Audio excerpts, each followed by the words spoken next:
just to give you a bit of a roadmap of where we will go, I am going to talk about this idea of criminalisation and what it looks like in our community and what it looks like for homeless law's clients.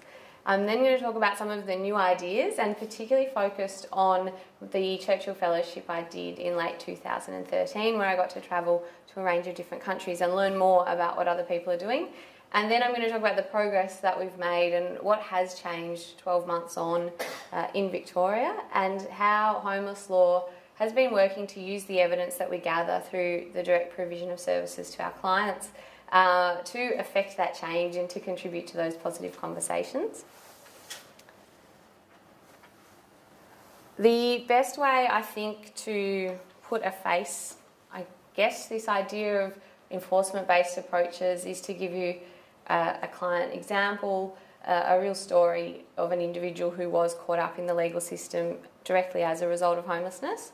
Scott was actually one of my first clients when I started at Homeless Law. He's a guy in his 40s, he's got an acquired brain injury, he battles depression and anxiety, and he has struggled with chronic alcohol dependence for about 20 years. And he's also cycled in and out of homelessness. So his addiction is very visible. When he came to us, he had about $6,000 worth of fines, all for being drunk in a public place. Those fines are $600 and his weekly income was $250. So the debts had become quite overwhelming. We assisted Scott, as we do with over 100 people every year, to navigate the legal system and to resolve those fines. But that took us 2 years and 4 appearances in court and 13 supporting reports. And rather than complement Scott's rehabilitation or recovery, it really did impose further stress and anxiety on him. Despite a really admirable effort at recovery, throughout the course of that 2-year period, he had been sober for long periods, and there had been periods where there were no further fines, but he had had relapses, as you do when you're battling alcohol dependence, and he found himself with more fines. So at the end of that 2-year period, he was essentially back at square one. That really is the idea that prompted me to look internationally for different ideas about how we as a community could be dealing more effectively with homelessness and related conduct in public places. So that is a slide. For those of you who were at last year's, that will be a familiar slide, but just to recap, I did have the enormous privilege of travelling to 9 cities throughout the US, Canada and parts of Europe. I spoke with 60 experts, and I was really deliberate in talking to a wide range of experts. So it would have been quite easy, I guess, to talk to people who all said a similar thing to us, but I wanted to get a diversity of opinions. So I spoke to police, I spoke to people within government, I spoke to people who had a direct experience of homelessness, UN experts and academics, and then some of the most respected law reform and homelessness workers probably in the world as well. And I came back with a whole range of new ideas and 50 case studies about good and bad practices, or things that are working well and things that are not, and somehow condensed that down into 10 recommendations for ways we could be thinking differently or doing things a bit differently in Victoria. To recap, I guess when we talk about enforcement-based approaches, we're talking about really 3 different things. One is what the laws themselves are, and some of the laws are very obvious in that they do prohibit begging, for example, or they prohibit sleeping or lying or sitting in a public place. But others are laws that they're neutral on their face, but they have a disproportionate impact on people experiencing homelessness. So those would be things like laws prohibiting being drunk in a public place. And as Scott's example showed, it's illegal for all of us to be drunk in a public place, but you're much more likely to be drunk in a public place if you don't have a private place to carry out your private life. The second arm of enforcement-based approaches is how those laws are being, I guess, implemented or enforced. And you will have probably seen, even in Melbourne, occasionally we have what might be called a blitz or a crackdown in relation to begging. And that involves an increased dedication of resources, and police resources largely, to tackling a particular problem. Another example of a change in enforcement or a change in a use of law was something I saw in the UK, and that's where they actually use police as part of their engagement or service engagement response. And they call it a tough love response, but it's a combination of an outreach-based homelessness service and police going out together. And there's that element of carrot and stick, really. We'll try and bring you to the table to engage to a certain point, but in the event that you don't want to for various reasons, then there is that option of enforcement. So that's another example that I saw, particularly common in the UK. And then the third arm of what we're talking about when we talk about enforcement is what mechanisms are we using through the legal system to try and modify or change or regulate people's behaviour.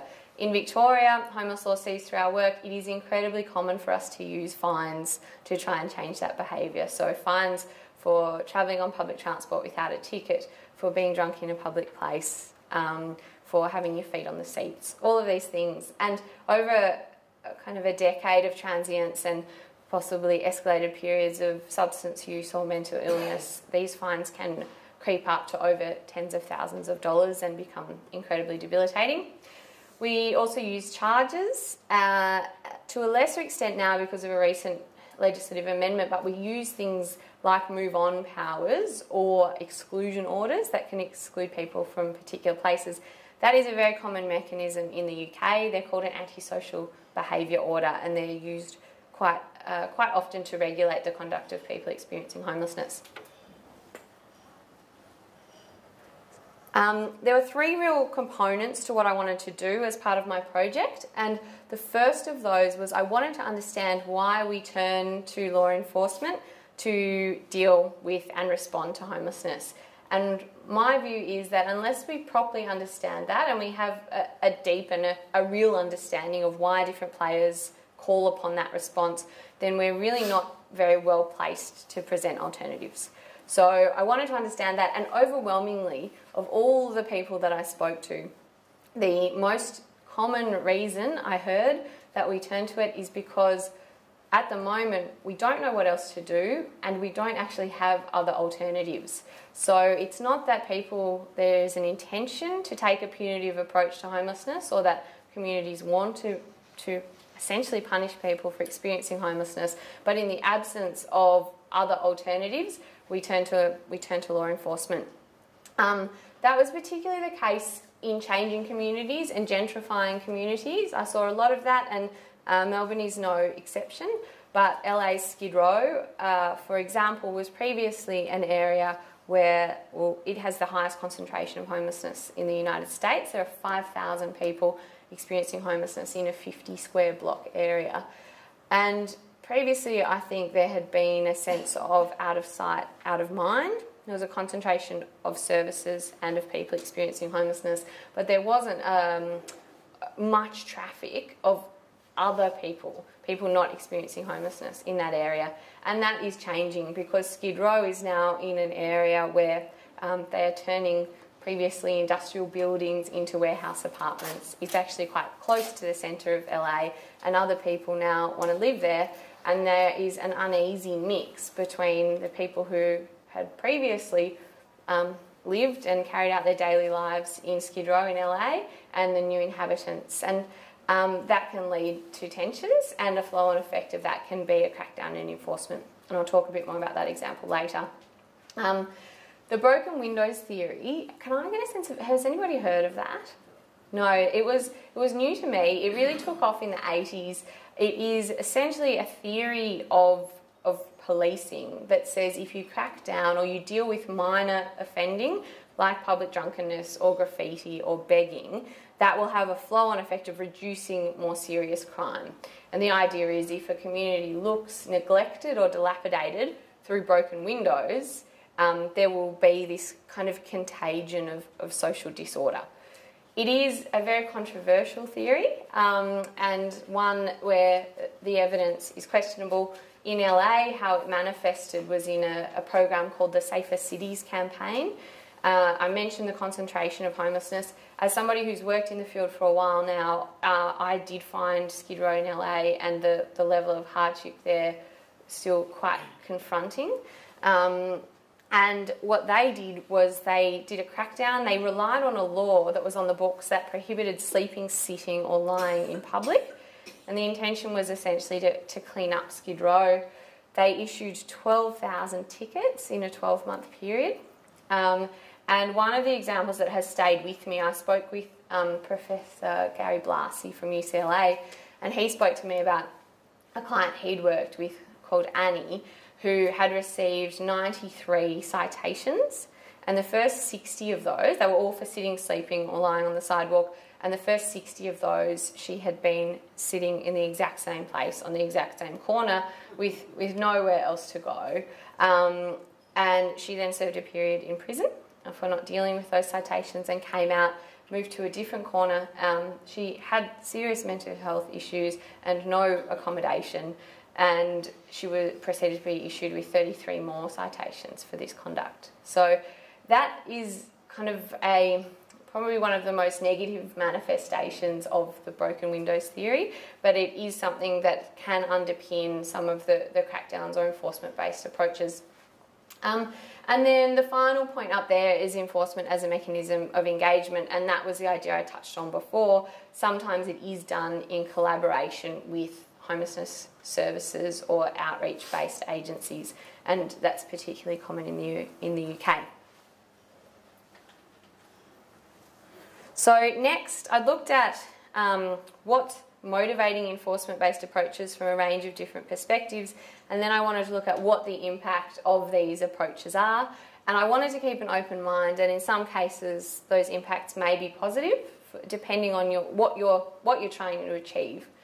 I was particularly interested on the impact on police and the courts, and then obviously on people themselves experiencing homelessness.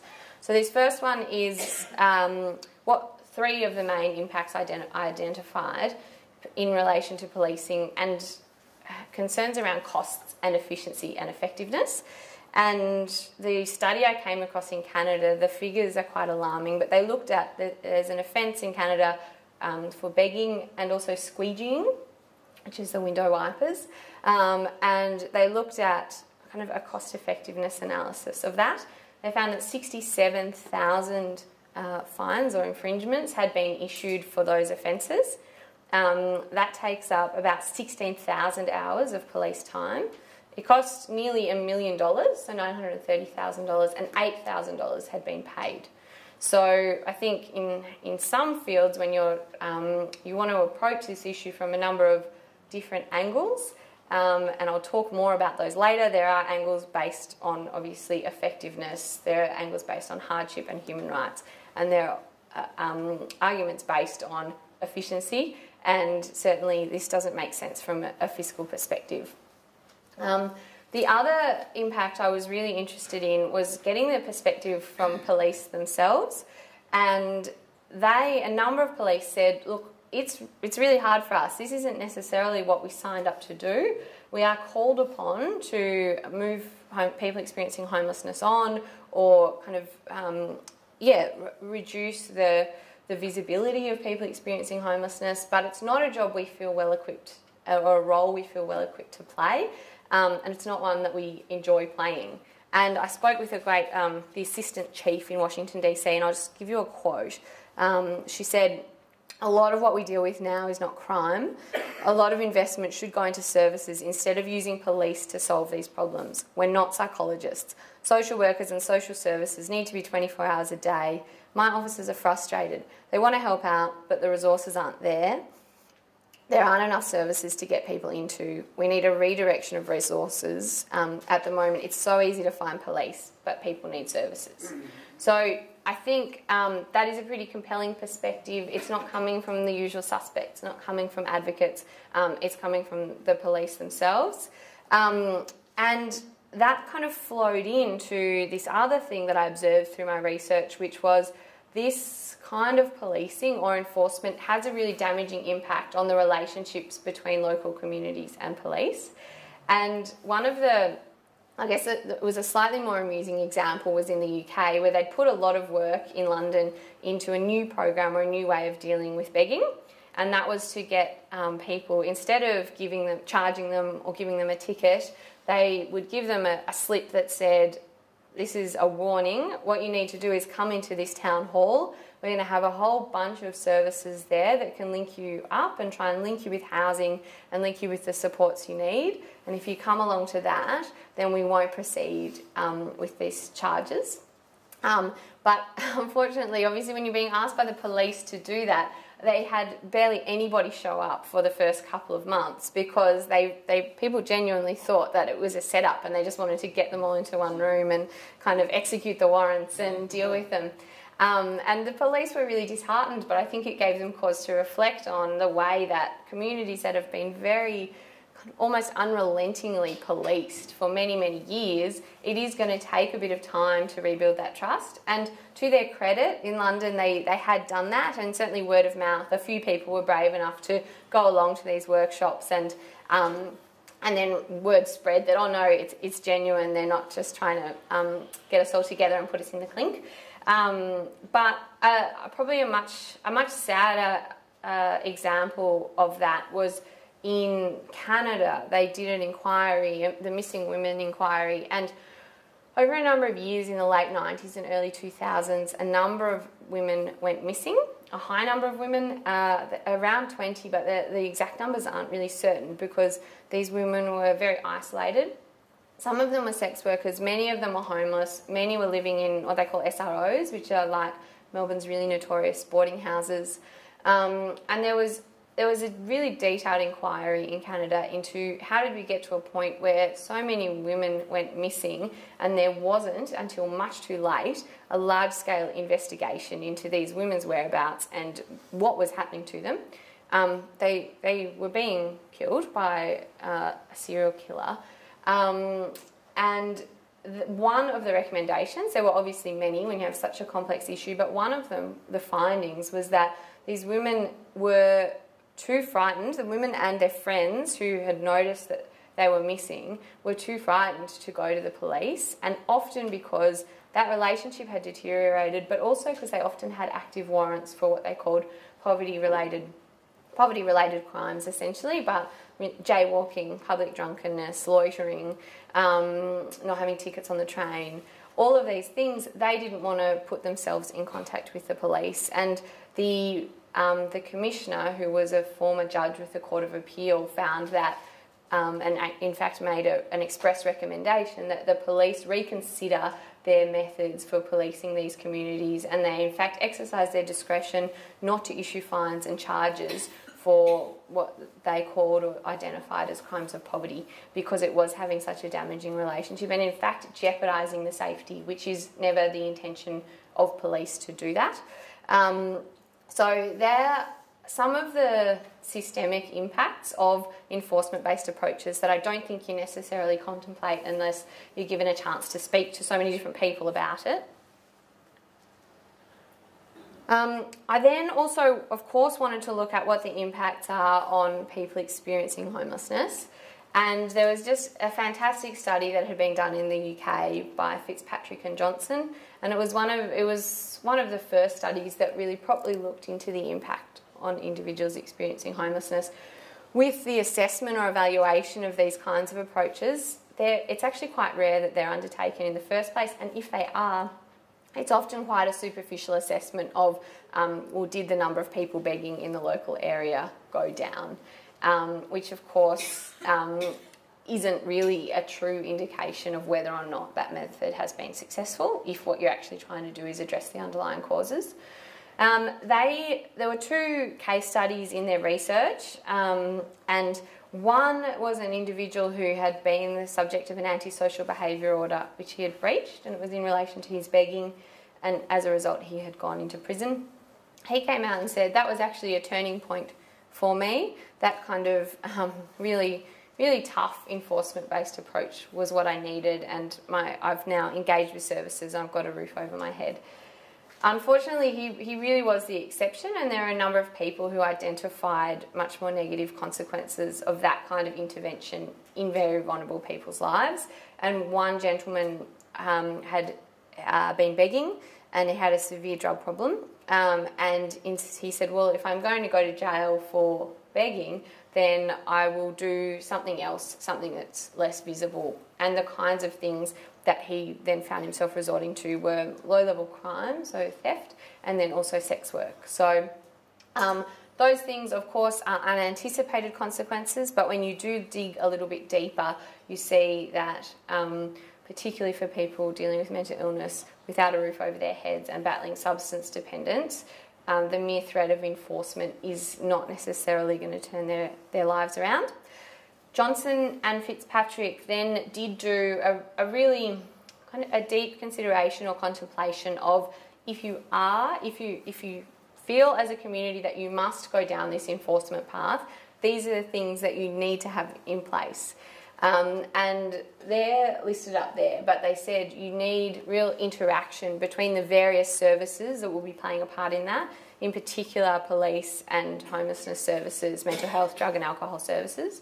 Importantly, the services need to be immediately available. So if you're saying, well, come on, you need to engage with services, or we'll go down an enforcement path, if you're referring someone to a waiting list, it's not an effective intervention.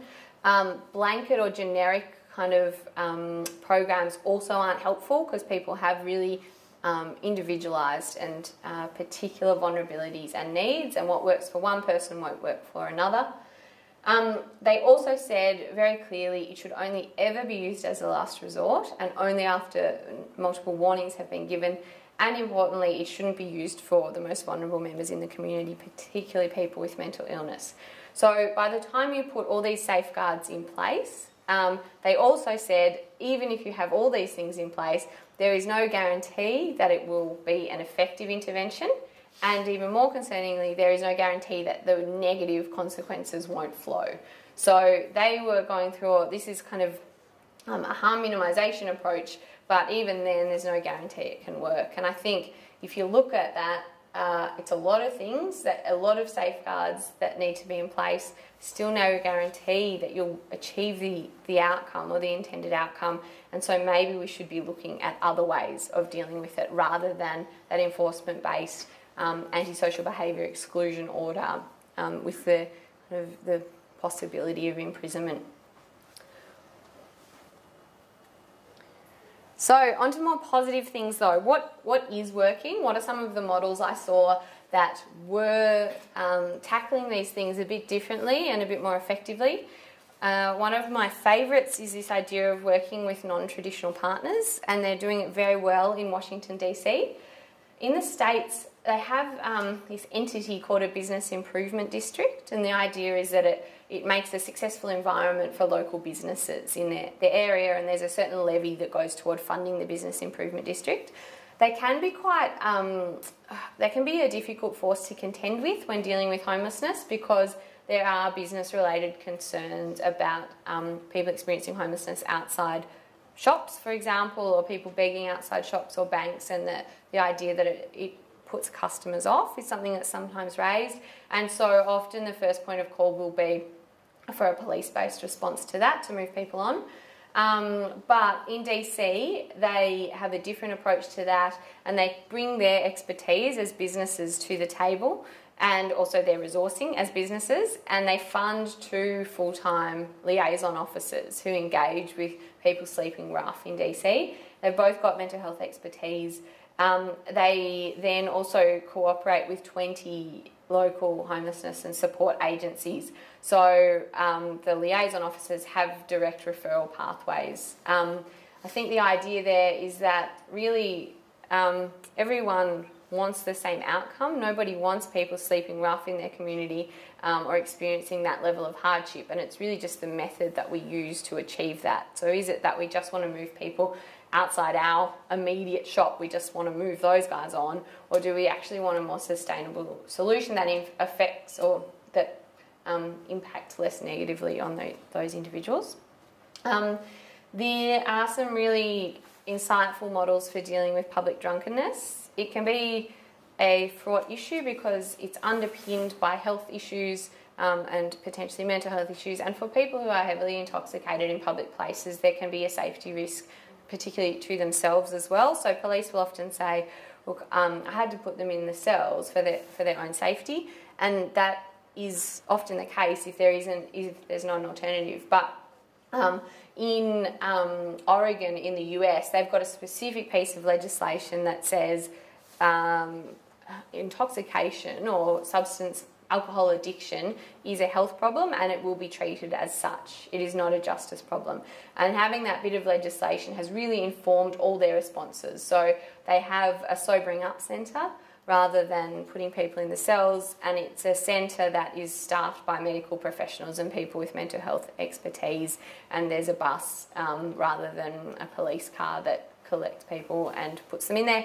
And then importantly, there's an offer of services when people, if they've been put into the sobering up centre and does become apparent that they don't have anywhere safe to sleep or that they're wanting to tackle their substance dependence problem, then they've got these clear links into services. So that was a pretty inspirational model. Training and protocols, again, Washington DC, but also our friends in Sydney and soon to be in Victoria as well. I'll talk a little bit more about that. But it's the idea of giving police in particular, but other enforcement officers, a tool or some guidelines about when to approach people experiencing homelessness, how to deal appropriately with them, and also kind of what other options might you have rather than fining or charging people. Where might you start to think about referring people? I've just been given my 5-minute warning, so I'll go through these now. But human rights-based advocacy is a really positive development in relation to criminalisation. I think too often we go down the path of, and there is definitely a place for them, but we rely very heavily on kind of the inefficiency of it. It costs a lot of money.